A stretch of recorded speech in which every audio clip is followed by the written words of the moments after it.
नमस्कार. चला, आज महाभारतातल्या एका अत्यंत रंजक पण तितक्याशा परिचित नसलेल्या भागावर बोलूया. तो भाग म्हणजे यक्षाचे अज्ञात प्रश्न. हे वाक्यच आपल्याला सांगून जातं की ही गोष्ट किती विलक्षण असणार आहे. ही फक्त काही प्रश्नोत्तरं नाहीत, तर यात आपल्याला जीवनाचं सार सापडतं. पण एक मिनिट, ही प्रश्न आली कुठून? तर ही थेट व्यास महाभारतातून नाही आहेत. ती आली आहेत पिढ्यानपिढ्या सांगितल्या जाणाऱ्या लोककथांमधून. आणि सुधामूर्ती यांनी मोठ्या मेहनतीने या कथा एकत्र करून जपल्या आहेत. तर मग पहिला भाग आहे सरोवराचं रहस्य. पण युधिष्ठिरावर ही प्रश्नोत्तरांची वेळ आलीच कशी? चला, आधी त्या नाट्यमय भेटीमागची पार्श्वभूमी समजून घेऊया, म्हणजे या प्रश्नांचं गांभीर्य आपल्या लक्षात येईल. तर झालं असं की गोष्ट आहे वनवासातील दिवसांची. एका ब्राह्मणाची अरणी म्हणजे यज्ञाची लाकडं एक हरिण घेऊन पळालं. आणि त्याचा पाठलाग करता करता पांडव जंगलात खूप आत गेले. तहान लागली, व्याकुळ झाले आणि त्यांना एक सुंदर सरोवर दिसलं. पण इथेच तर खरी मेख होती. सहदेव, नकुल, अर्जुन आणि भीम एक एक करून पाणी प्यायला गेले, पण त्यांनी यक्षाची अट मानली नाही आणि सगळे मृत्वत पडले.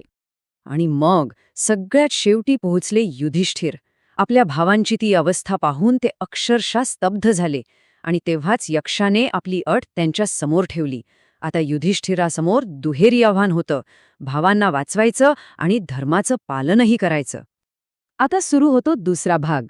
8 प्रश्न आणि त्यांची 8 अविश्वसनीय उत्तरं. खरं तर हा काही साधा प्रश्नोत्तरांचा खेळ नव्हता. ही होती युधिष्ठिराच्या ज्ञानाची, धैर्याची आणि मुख्य म्हणजे धर्माची खरी कसोटी. यक्षाने पहिला प्रश्न विचारला. वरवर पाहता साधा वाटेल, पण खूप खोल अर्थ असलेला. प्रश्न होता, जगातली सगळ्यात जड, सगळ्यात वजनदार वस्तू कोणती? युधिष्ठिराचं उत्तर ऐकून यक्ष थक्कच झाला. ते म्हणाले, आईचं ऋण हे सगळ्यात जड आहे, कारण ते कधीच फेडता येत नाही. किती खरे नाही का? आईच्या प्रेमाची आणि त्यागाची तुलना जगात कशाशीच होऊ शकत नाही. बरं, मग यक्षाने विचारला पुढचा प्रश्न. असा प्रश्न जो आपल्या सगळ्यांच्या आयुष्याशी जोडलेला आहे. तो म्हणजे, जगातला सर्वात मोठा आनंद कोणता? युधिष्ठिराचं उत्तर होतं, आपल्या मुलांचं यश. खरंच, आपल्या मुलांचं यश पाहण्यापेक्षा मोठा आनंद एका पालकासाठी दुसरा असूच शकत नाही. कारण पालक आपल्या मुलांमध्ये स्वतःलाच पाहत असतात आणि त्यांच्या यशातच आपलं यश मानतात.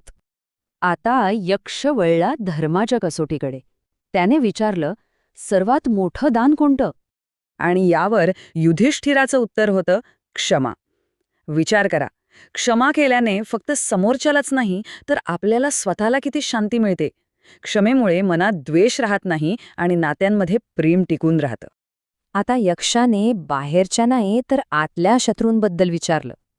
आपला सगळ्यात मोठा शत्रू कोण? युधिष्ठिराने अगदी स्पष्ट उत्तर दिलं, क्रोध. कारण राग हा माणसाची विचार करण्याची शक्तीच संपवून टाकतो आणि त्याला विनाशाच्या मार्गावर घेऊन जातो.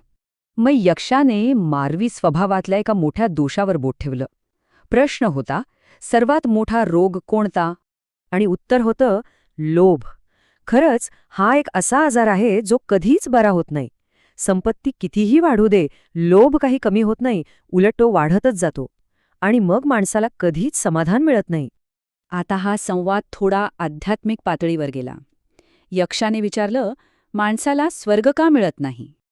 युधिष्ठिराने उत्तर दिलं, जगातील गोष्टींबद्दलच्या आसक्तीमुळे. म्हणजे जो मोह असतो ना भौतिक गोष्टींचा, तोच माणसाला बंधनात अडकवून ठेवतो. आणि जोपर्यंत हे बंधन तुटत नाही, तोपर्यंत मोक्ष किंवा स्वर्ग कसा मिळणार? यक्षाचा 7वा प्रश्न होता जगाच्या स्थितीबद्दल. हे जग कशाने झाकलेले आहे? युधिष्ठिराच्या मते हे जग अज्ञानाच्या अंधाराने झाकलेलं आहे आणि याच अज्ञानामुळे माणसं चांगलं काय, वाईट काय यातला फरकच विसरतात आणि चुकीच्या मार्गाला लागतात. आणि आता शेवटचा पण सगळ्यात महत्त्वाचा प्रश्न. हा प्रश्न म्हणजे त्या काळातल्या सामाजिक श्रेष्ठतेच्या कल्पनेवर केलेला एक थेट प्रहार होता. प्रश्न होता की खरं ब्राह्मणत्व कशाने मिळतं? जन्माने, अभ्यासाने की गुरुच्या कृपेने?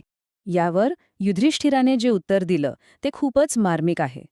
ते म्हणाले, ब्राह्मणत्व जन्माने किंवा ज्ञानाने मिळत नाही, ते मिळतं फक्त आणि फक्त शुद्ध आचरणाने.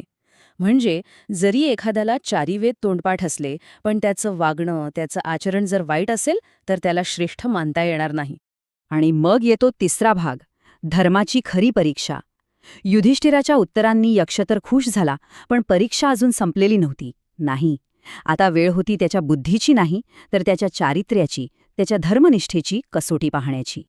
बघा, यक्षाने खुश होऊन युधिष्ठिराला त्याच्या कोणत्याही एका भावाला पुन्हा जिवंत करण्याची संधी दिली. आता साहजिकच सगळ्यांना वाटलं असेल की तो कदाचित बलशाली भीम किंवा महान धनुर्धर अर्जुनाची निवड करेल. पण नाही, युधिष्ठिराने निवड केली नकुलची. आणि त्याच्या या निवडीमागचं कारण ते तर त्याच्या धर्मनिष्ठेचं आणि न्यायाचं प्रतीकच आहे.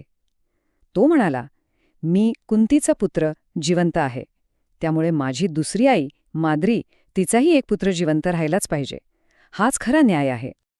आता आपण आलो आहोत शेवटच्या भागाकडे, जीवनाचा खरा धडा. युधिष्ठिराच्या या विलक्षण न्यायबुद्धीने आणि निस्वार्थ वृत्तीने कथेला एक असं वळण दिलं जिथे या संपूर्ण संवादाचा खरा अर्थ आपल्यासमोर उलगडला. युधिष्ठिराची ही न्यायबुद्धी पाहून यक्ष इतका प्रभावित झाला की त्याने आपलं खरं रूप प्रकट केलं. तो दुसरा कोणी नव्हता तर स्वतः धर्मराज यम होते. ते युधिष्ठिराची परीक्षा घ्यायला आले होते आणि मग त्यांनी सर्वच्या सर्व पांडवांना पुन्हा जिवंत केलं. तर मग या संपूर्ण कथेतून आपण काय शिकलो? आपल्याला जीवनाचं सारच मिळतं, नाही का? आईचं ऋण जे कधीही फिटत नाही, मुलांच्या यशातला तो निरागस आनंद, क्षमेची ताकद, क्रोध आणि लोभ यांसारख्या आपल्या आतल्या शत्रूंपासून सावध राहण्याचा इशारा, आणि सगळ्यात महत्त्वाचं म्हणजे आपलं श्रेष्ठत्व जन्माने नाही तर आपल्या कर्माने आणि आचरणाने ठरतं. तर ही होती यक्षाच्या त्या अज्ञात प्रश्नांची आणि युधिष्ठिराच्या कालातीत उत्तरांची गोष्ट. खरं पाहिलं तर ही उत्तरं फक्त तेव्हा युधिष्ठिरासाठी नव्हती, ती आजही आपल्या सगळ्यांसाठी तितकीच लागू पडतात. मग ह्या सगळ्या उत्तरांपैकी असं कोणतं उत्तर आहे जे मनात घर करून गेलं, ज्यावर थोडा विचार करायला हवा असं वाटतं?